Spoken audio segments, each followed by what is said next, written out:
do unto others as they would do unto you, is one of the scriptures which I've always thought about. You always get a lot of chatterboxes in churches and that.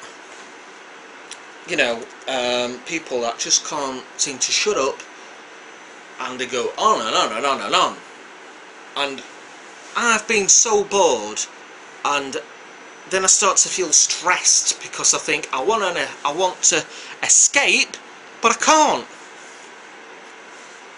And then, you know, especially if you go out just two of you, you know, some people can talk, and you know, I was once with somebody and they were talking so much, even when we went for a sandwich somewhere, we were talking when he were eating, spitting his food out, and I thought, my gosh, it just left to stress and discomfort and, you know, not enjoying the company. I went out last night and you know, chatting and listening for a long period of hours can take its toll, I'll tell you now.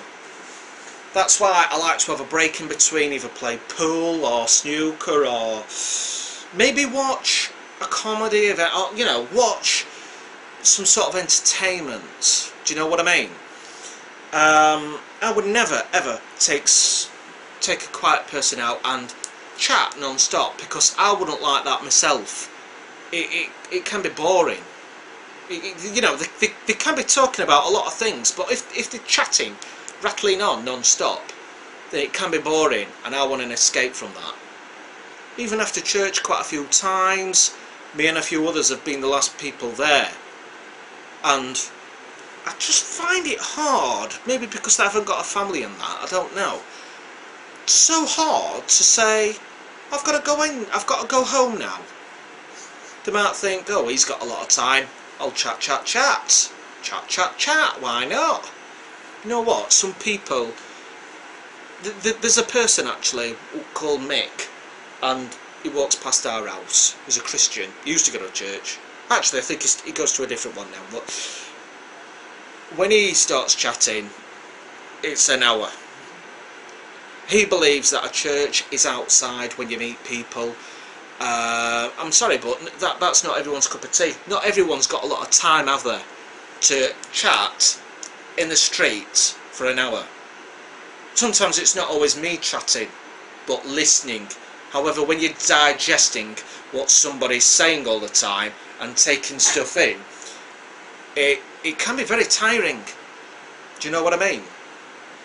Church can be tiring enough, and when it finishes and you get a few rattleboxes which can't seem to shut up, don't get me wrong, I'm not shy, I like to have a chat, I like to be friendly, talk to different people, but I reckon if I had my own church, I'd well, you know, say, hey, right, let's have a chat to people for 10 minutes after the service.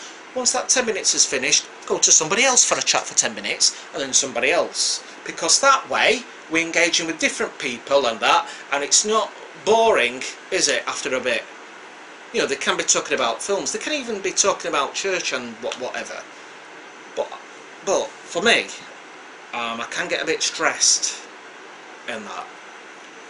Things what make me stress, people that chat a lot and you can't seem to get away, you find it hard, you think, if I leave, what's going to happen?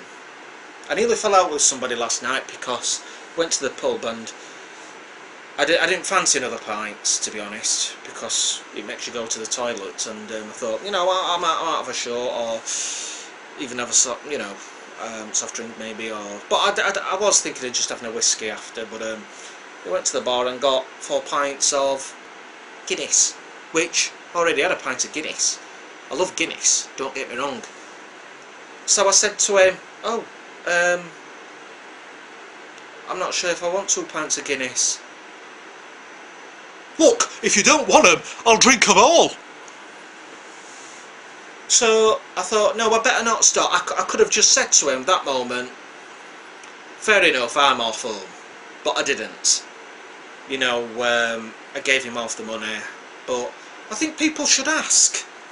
you know, what they want. And he did tell the woman to stop pouring the draft out, but then he said, she said, oh, it's too late, I've already done them and I'm just topping them up. He did say, oh, I forgot you said you didn't want another pint. But people should remember things, shouldn't they, fans? And it's not nice when other people try and get us stressed.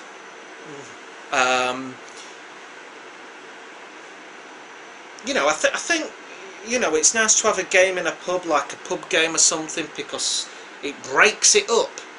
I'm not bothered seeing people for like 4 or 5 hours, but not listening and chatting for long periods of time, because it's mega boring, and I like to do different things. Do you know what I mean?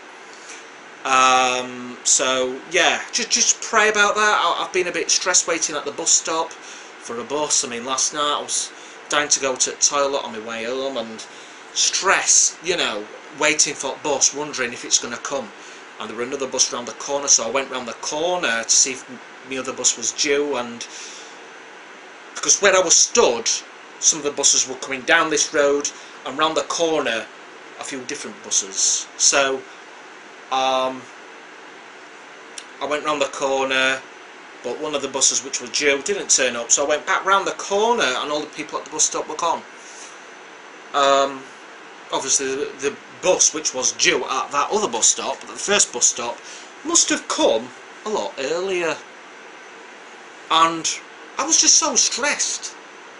Alright, I could have got a taxi on perhaps, but you know, when there's only one person, it can take it's a big chunk of your money, isn't it? Especially when you haven't got a lot of money on that. You know, I've got taxis on my own before. I'm not mean, but I thought maybe I should have just walked home, which would have took an hour. I can walk home. You know, I'm not. I've gained a lot of exercise over the last year, and I've been feeling a lot better in myself, and a change of job which has really done me good, to be honest. Physical exercise and that, whereas I used to be sat on my arse for long periods of time, but I weren't getting exercise myself on my days off. Do you know what I mean?